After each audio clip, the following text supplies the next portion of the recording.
किं तथा किं तथा किं तथा किं श्रीमाताजी श्रीमाताजी श्रीमाताजी श्रीमाताजी गुरु अष्टकं या पतेत् पुण्यदेहि यतिर्भूपतिर्ब्रह्मचारी छगेहि लवेद्वञ्चितर्तं पदं ब्रह्मसंज्ञम् गुरोरोक्तवाक्ये मानो यस्य लग्नम् मानाश्चेन लग्नं गुरुराकृपद्मे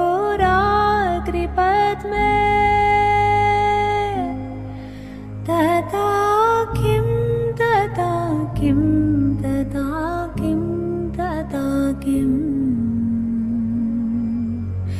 तथा किं तथा किं तथा किं तथा किं तथा किं तथा किं तथा किं तथा किं श्रीमाताजी श्रीमाताजी श्रीमाताजी श्रीमाताजी श्रीमाताजी श्रीमाताजी श्रीमाताजी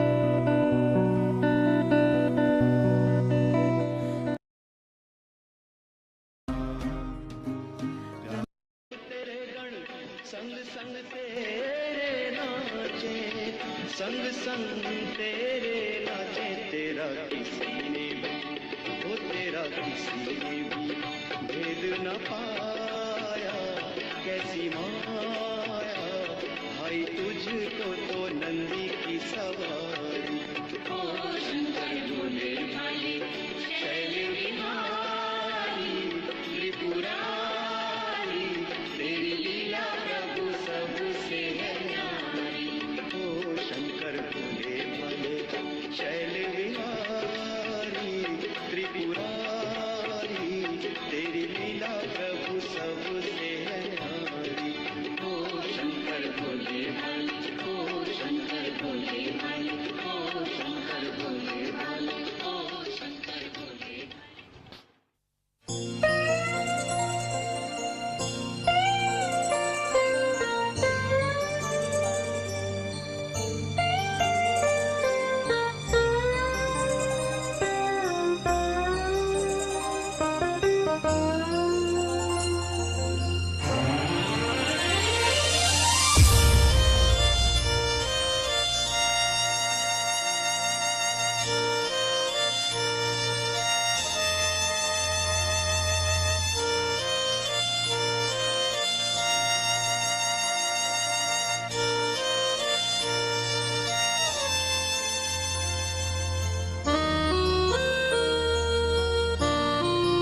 जय श्री माताजी. आपण सर्वजण श्रीमाताईंच्या प्रतिमेकडे पाहून प्रणाम करूयात आणि हळुवारपणे बंधन घेऊयात.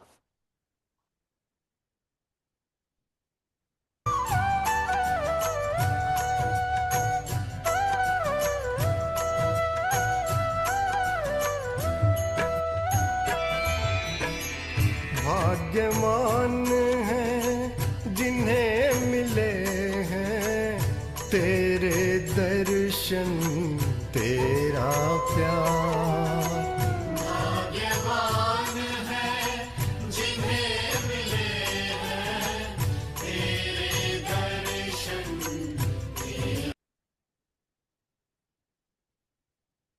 परमपूज्य श्री माताजी, आपण साक्षात श्री आदिशक्ती आहात. आपल्या परमकृपेत आपल्या निर्मल चरणी ध्यान करण्याची अनुमती आम्हा सर्वांना प्रदान करा. आता आपण आपला उजवा हात जमिनीवर ठेवूयात. डावा हात मांडीवरच असेल. आपलं संपूर्ण लक्ष आपण आपल्या डाव्या हाताच्या तळव्यापासून सहस्रार आणि सहस्रारापासून उजव्या हाताच्या तळव्याद्वारे धरणी मातेकडे 7 वेळा नेऊया.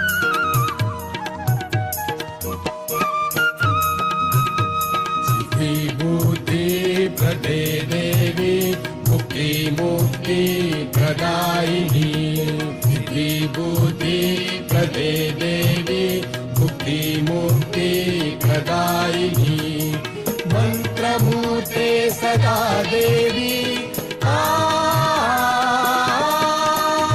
महालक्ष्मी नमोस्तुते. महालक्ष्मी नमोस्तुते. महालक्ष्मी नमोस्तुते.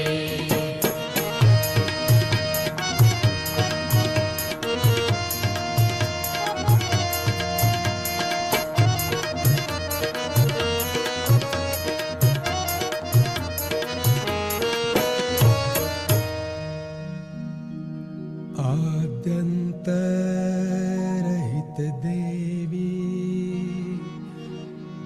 आद्यशक्ति महेश्वरी. योग जय योग. परमपूज्य श्री माताजी, आपण साक्षात श्री महाकाली आहात.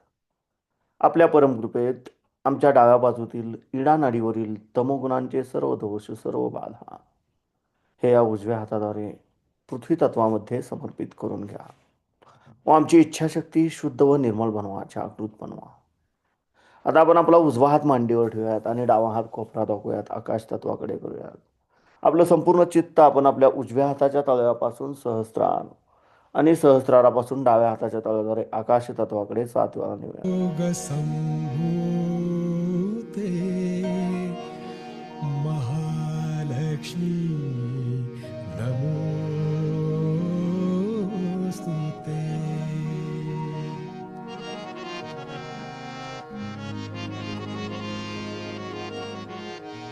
स्थूल सूक्ष्म महारौद्रे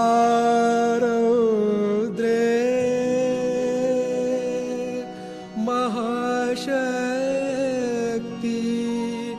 महोदरे.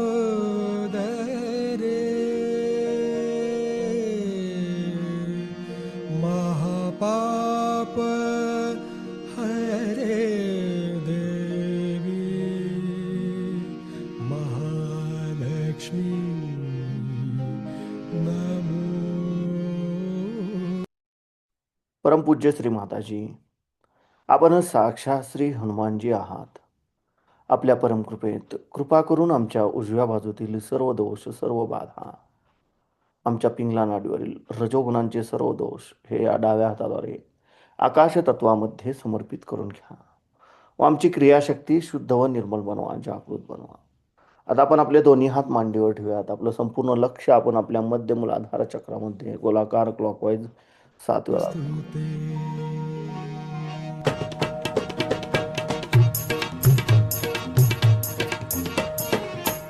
पद्मासनस्थिते देवी परब्रह्म स्वरूपिणी.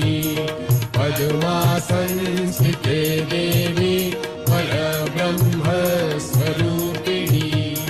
परमेशी जगन्माता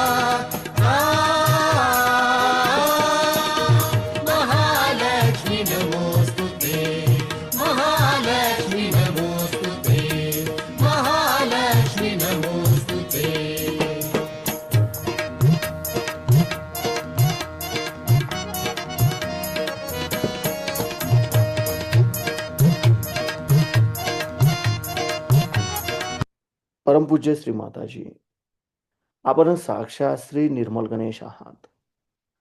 आपण साक्षात श्री कार्तिकेय आहात.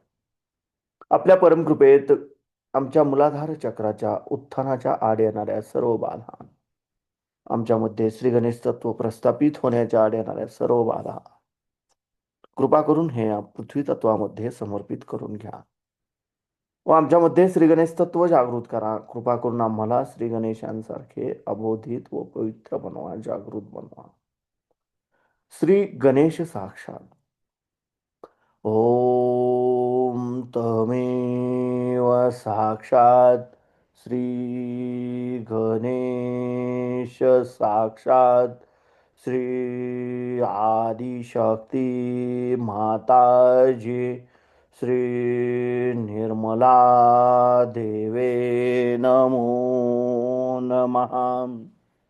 आता आपण आपला उजवा हात आपल्या ओटीपोटावर डाव्या बाजूला दाबून धरूया. परमपूज्य श्री माताजी, आपल्या परमकृपेत कृपा करून आम्हाला शुद्ध आणि निर्मल विद्या प्रदान करा. परमपूज्य श्री माताजी, आपल्या परमकृपेत कृपा करून आम्हाला शुद्ध आणि निर्मल विद्या प्रदान करा. कृपा करून आम्हाला शुद्ध आणि निर्मल विद्या प्रदान करा. आता आपण आपला उजव्या हाताचा तळवा आपल्या मध्य नाभी चक्रावर ठेवूया. परमपूज्य श्री माताजी, आपण साक्षात श्री लक्ष्मी नारायण आहात. आपल्या परमकृपेत कृपा करून आमच्यामध्ये लक्ष्मी तत्व प्रस्थापित करा. कृपा करून आम्हाला समाधानी बनवा. आमच्यामध्ये लक्ष्मी तत्व जागृत करा. आता आपण आपल्या उजव्या हाताचा तळवा आपल्या नाभीच्या भोवताली आपल्या भवसागरावर गोलाकार क्लॉकवाईज. श्वेतांबरधरे देवी ज्ञानालंकार भूषिते. श्वेतांबरधरे देवी ज्ञानालंकार भूषिते. जगत्स्थिते जगन्माता. परमपूज्य श्री माताजी, आपण साक्षात श्री आदिगुरु दत्तात्रय आहात. आपल्या परमकृपेत आमच्या भवसागरातील सर्व दोष, सर्व बाधा, सर्व प्रकारचे असंतुलन, जडत्व, अगरूंकडून आलेल्या बाधा सर्व काही आपल्या निर्मल चरणी समर्पित करून घ्या व आमचे भवसागर चक्र संतुलित करा, स्वच्छ करा. आमच्यामध्ये गुरुतत्व जागृत करा. आम्हालाच आमचा गुरु बनवा. परमपूज्य श्री माताजी, आपल्या परमकृपेत कृपा करून आम्हालाच आमचा गुरु बनवा. आमच्या गुरुतत्वाच्या उत्थानाच्या आड येणाऱ्या सर्व बाधा, भवसागरातील सर्व दोष कृपा करून आपल्या निर्मल चरणी समर्पित करून घ्या. आता आपण आपला उजवा हात आपल्या हृदयावर ठेवायचा डाव्या बाजूला. परमपूज्य श्री माताजी, आपण साक्षात श्री शिव पार्वती आहात. आपल्या परमकृपेत मी केवळ एक शुद्ध आत्मा आहे. मी मन नाही, बुद्धी नाही, शरीर नाही, अहंकार नाही. मी केवळ एक शुद्ध आत्मा आहे. मी केवळ एक शुद्ध आत्मा आहे. कृपा करून आपण आमच्या हृदयामध्ये विराजमान व्हा. आता आपण आपला उजवा हात आपल्या मानेवर डाव्या बाजूला लावून धरूया. परमपूज्य श्री माताजी, आपल्या परमकृपेत मी निर्दोष आहे. मी निर्दोष आहे. मी निर्दोष आहे. मी कुणाचाही दोष नाही. मी निर्दोष आहे. मी निर्दोष आहे. आता आपण आपला उजवा हात आपल्या कपाळावर लावून धरूयात.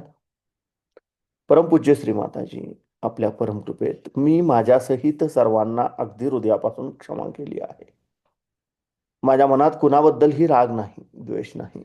मी माझ्यासहित सर्वांना अगदी मनापासून क्षमा केली आहे. आता आपण आपल्या उजव्या हाताचा तळवा आपल्या डोक्याच्या मागच्या बाजूला आपल्या बॅक आज्ञा चक्रावर दाबून धरूयात. परमपूज्य श्री माताजी, आपल्या परमकृपेत माझ्या हातून काही कळत न कळत चुका झाल्या असतील, काही परमेश्वरी कार्याच्या विरोधात कार्य घडले असेल तर कृपा करून मला क्षमा करा. कृपा करून मला क्षमा करा. तर आपण आपल्या उजव्या हाताचा तळवा आपल्या सहस्रारावर घट्ट दाबून धरूयात आणि जागच्या जागी गोलाकार क्लॉकवाईज 7 वेळा. महालक्ष्मी नमोस्तुते. महालक्ष्मी नमोस्तुते. महालक्ष्मी नमोस्तुते.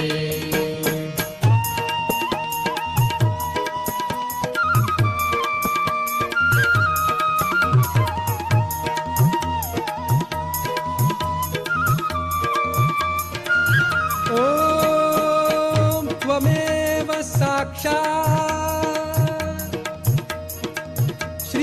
जगन्माता महालक्ष्मी सा. परमपूज्य श्री माताजी, आपण साक्षात श्री सहस्रार स्वामिनी आहात. आपण साक्षात श्री आदिशक्ती आहात. आपल्या परमकृपेत कृपा करून आम्हाला निर्विचारिता प्रदान करा. कृपा करून आमच्याकडून ध्यान करून घ्या. आता आपण आपले दोन्ही हात मांडीवर ठेवूयात. आपलं संपूर्ण अटेन्शन आपल्या दोन्ही हातातून वाहणाऱ्या चैतन्याकडे आणि सहस्रारामध्ये केंद्रित करूयात. आणि ह्याच अवस्थेमध्ये आपण श्रीमातांची अगोदर ऐकूयात.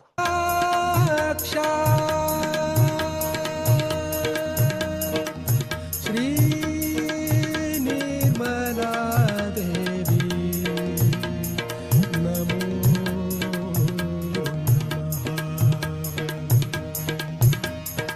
श्री निर्मला देवी नमो नमः. श्री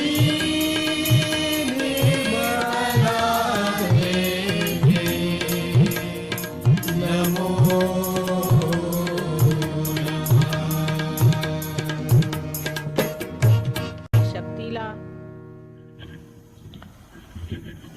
शोधणाऱ्या सर्व साधकांना, भाविकांना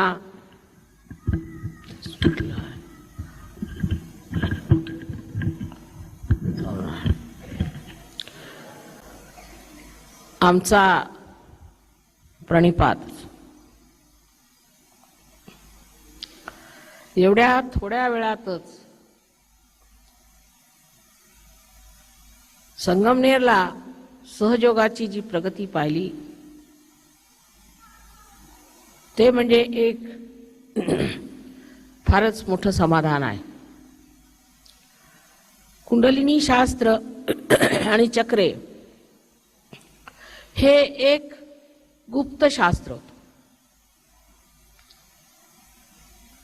जनक राजांनी एका नचिकेताला फक्त आत्मसाक्षात्कार दिला. इंद्राला सुद्धा आत्मसाक्षात्कार घ्यावा लागला. अशी एक दोन उदाहरणे आपल्याला पूर्वकाळात मिळतात. इतिहास सुद्धा असं सांगतो की फारच कमी लोकांना आत्मसाक्षात्कार झाला होता. पण संत साधू हे वारंवार आपल्या कार्यासाठी भारतात आले, विशेषतः महाराष्ट्रात, आणि त्यांनी अनेकोपरी समजावून सांगितलं की आत्मानुभवाशिवाय तुम्हाला काहीही मिळालेलं नाही.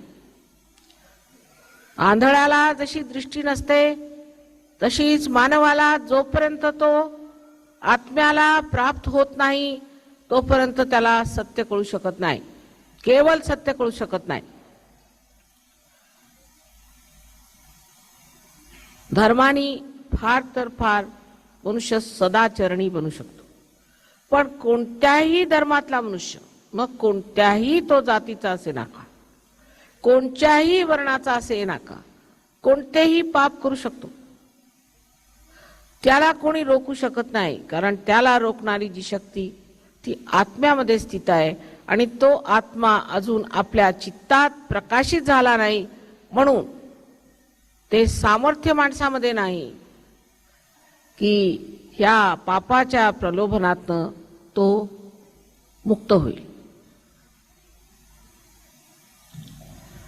पण आज संगमनेरला लोक चक्रांच्या गोष्टी करत आहेत, चक्रांची नावं घेत आहेत, त्याच्यावर बसलेले देवी देवता ह्यांच्याबद्दल लहान लहान मुलं चर्चा करत आहेत. हे पाहून माझा आनंद गगनात मावत आहे. केवढी मोठी गोष्ट आहे. जी गोष्ट एक दोन माणसाला माहित होती, जी फारच कमी लोकांनी अनुभवली, अशी आज सर्वत्र सामाजिक होऊन बसलेली आहे. सहयोगाचे अनेक फायदे आहेत, पण सर्वात मुख्य म्हणजे असे की सदाचरणाने मनुष्याला पूर्णत्व येऊ शकत नाही. आत्मानुभवाने त्याला पूर्णत्व येतं. जोपर्यंत आत्म्याचा प्रकाश आपल्या चित्तात पडत नाही तोपर्यंत आपल्याला खरं आणि खोटं ह्याचा पूर्ण अंदाज, संपूर्ण कल्पना येऊ शकत नाही. त्याशिवाय आत्मानुभव म्हणजे जीवाशिवाची भेट, म्हणजे परमेश्वराशी संबंध, म्हणजे परमेश्वरी शक्तीचा आपल्यामध्ये आलेला संबंध प्रवाह. जशी आज आपण सगळीकडे वीज बघतो आणि तिचा प्रवाह वाहत आहे, आणि ह्या सर्व प्रकाशाला आपण सहजच एका बटननी दाबून प्रकाशात आणू शकतो. तसंच मानवामध्ये सुद्धा परमेश्वराने सर्व सुंदर व्यवस्था करून ठेवलेली आहे कुंडलिनीची. त्याला काही शिक्षण नको, त्याला काही डिग्री नको, त्याला काही फार मोठी पदवी नको, राजकारण नको, काही नको. मानव असला म्हणजे झालं. प्रत्येक मानवाला हा जन्मसिद्ध हक्क आहे की तो ह्या परमेश्वरी शक्तीला प्राप्त हो. त्यानेच मनुष्य समर्थ होतो, म्हणजे सम अर्थ लागतो, त्याचा अर्थ लागतो.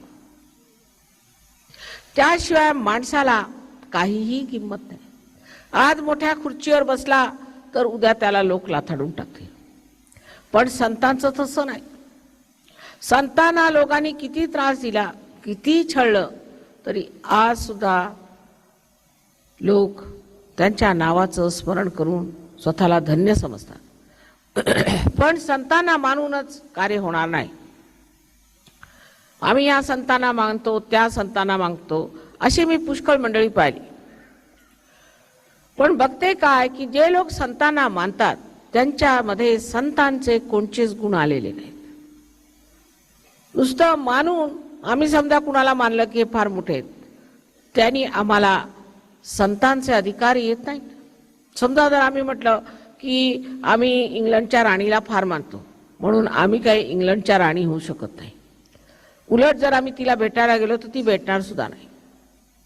तेव्हा आमच्यामध्ये काही त्या भावनेचा, त्या विचाराचा, त्या भक्तीचा परिणाम येत नाही. तेव्हा हे काय गौड बंगाल आहे असं लोकांना समजतं की हे काय चाललेलं आहे. त्यांच्या विचारात हा काहीतरी प्रकार समजून येत नाही. परमेश्वर जर आहे आणि जर परमेश्वरी शक्ती आहे तर आम्ही परमेश्वराचा धावा केला तर परमेश्वराने आमच्या सेवेला हजर राहिलं पाहिजे अशी कल्पना लोकांची असते. मग त्यात दिशाभूल करणारे बरेच लोक असतात. तुम्ही इतके गुरुवार करा, इतके शनिवार करा आणि वाचतील पैसे ते मला द्या,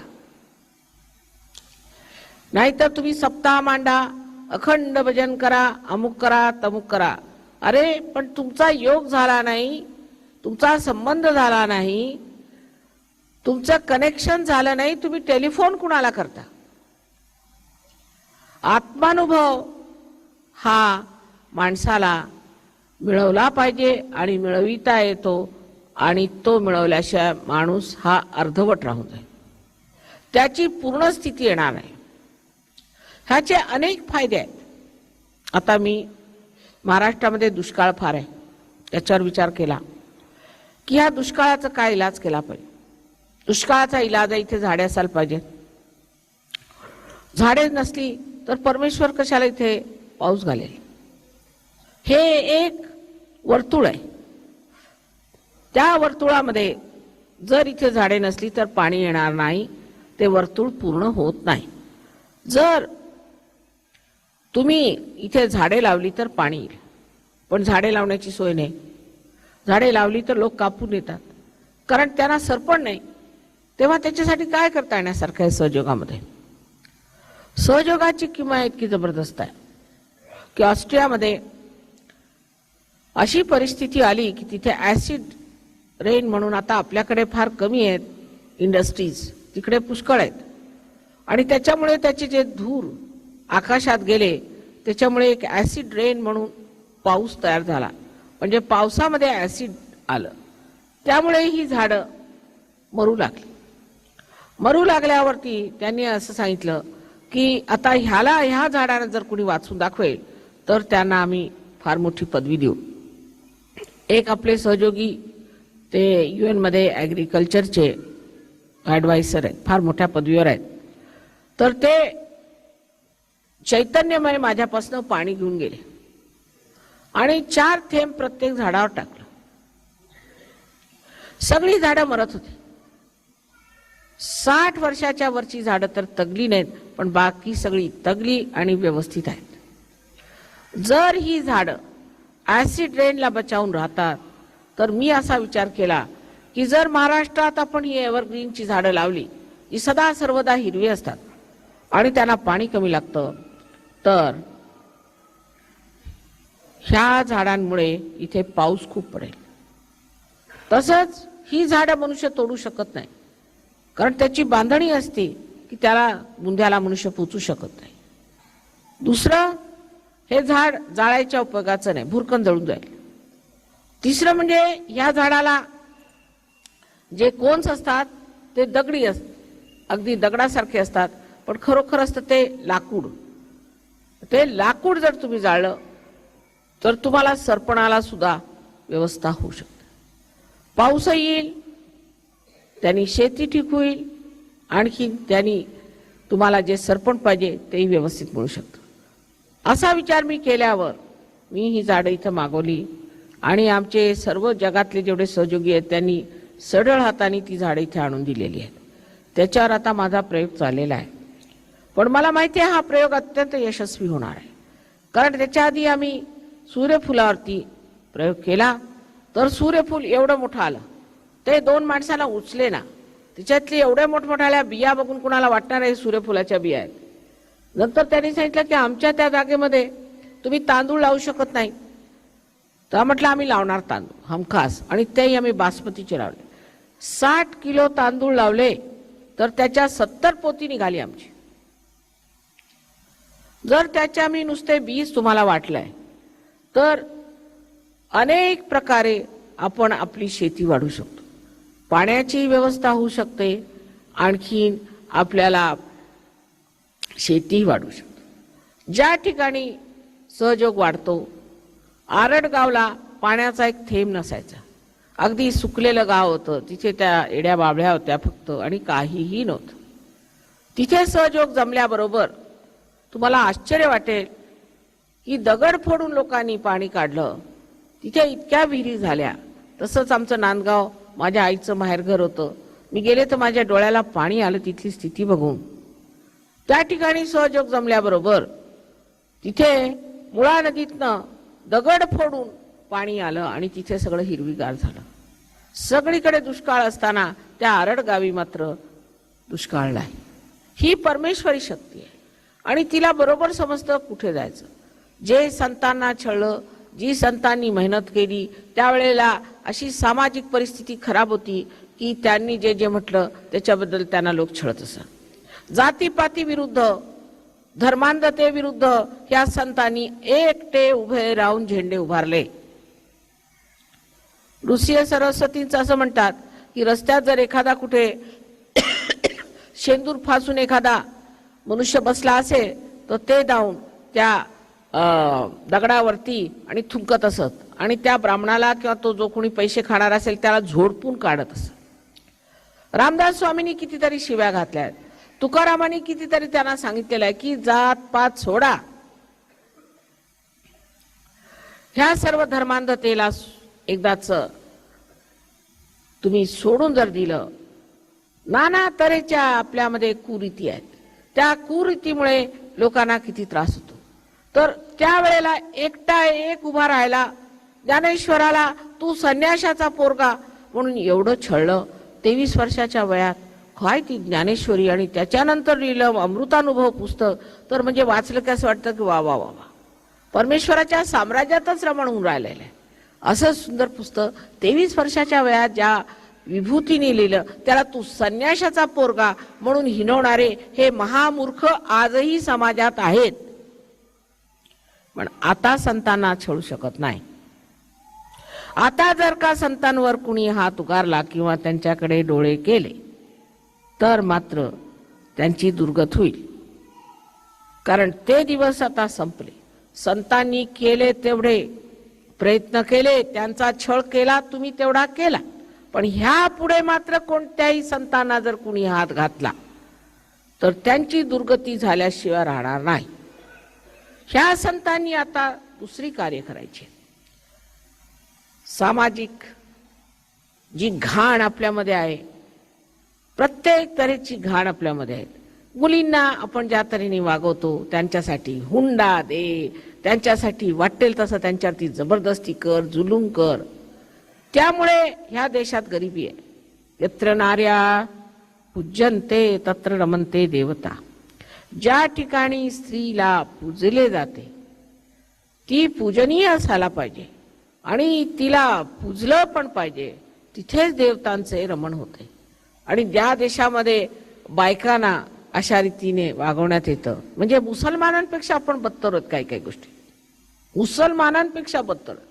निदान मुसलमानांमध्ये जातपात नाही, आणि या जातीतले जे कर्मठ लोक आहेत आणि मोठे धर्म मार्तंड म्हणतात, ते जेव्हा मुलीला काही त्रास होतो तेव्हा कुठे जातात, तेव्हा कोण उभं राहतं? ज्या घरामध्ये मुलींचा, सुनेचा, आईचा अपमान होतो त्या घरात लक्ष्मी थांबू शकत नाही. हा एक प्रकार सामाजिकतेत झाला. दुसरा म्हणजे व्यसनीपणा. व्यसन सहयोगात आल्याबरोबर सुटून जात. कालच मला फार आनंद झाला, काही मुलं आली होती, ती कॉलेजमध्ये शिकतात, त्यांना ड्रगचं व्यसन लागलं होतं आणि ते म्हणाले, माताजी सहयोगामुळे आमचं सगळं व्यसन सुटून आम्ही निर्मुक्त झालो, निसंगात. आणि इतके सुंदर गाणी म्हणून दाखवली त्यांनी, मला आश्चर्य वाटलं. उद्या तुमची मुलं मोठी होतील तेव्हा त्यांनाही व्यसन लागू शकतात, कारण परदेशी भूत इथे शिरत आहेत. हे लोक जे इथे परदेशातले आलेत हे साधू संत एका दिवसात सगळी व्यसनं सोडून उभे झाले. कमळासारखे यांच्या जीवनामध्ये सौंदर्य आलेलं आहे, ते आपल्या मुलांमध्ये येऊ शकतं, त्यांचं आयुष्य नीट होऊ शकतं. आई वडिलांचा मान आदर करणे. पण जे आई वडील दुष्टासारखे वागतात आणि मुलांना त्रास देतात, इतकंच नव्हे तर घरामध्ये क्रोध वगैरे करून आपल्या घरातल्या मुली बाळींना छळतात, त्यांना देवासारखं मानायची काही गरज नाही असं सहयोगात लिहिलेलं आहे. पण त्यांना नीट करण्याची सुद्धा व्यवस्था आहे. जर ते सहयोगात आले तर राग शांत होऊन मनुष्य आनंदात रमण करतो. राग त्याच्या विरुद्ध श्रीगुण झाली तर सुरुवातीपासून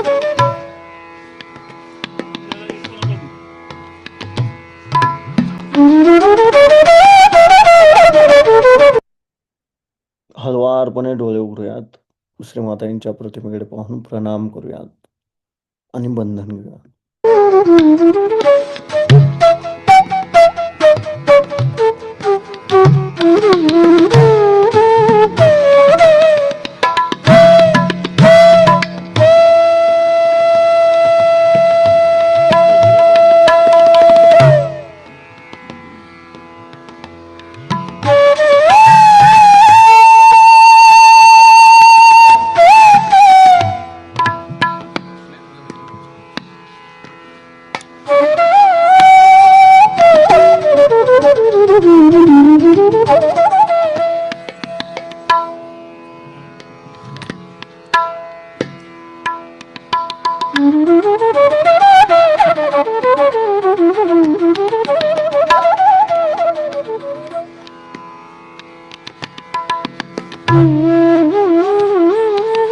जय श्री माता.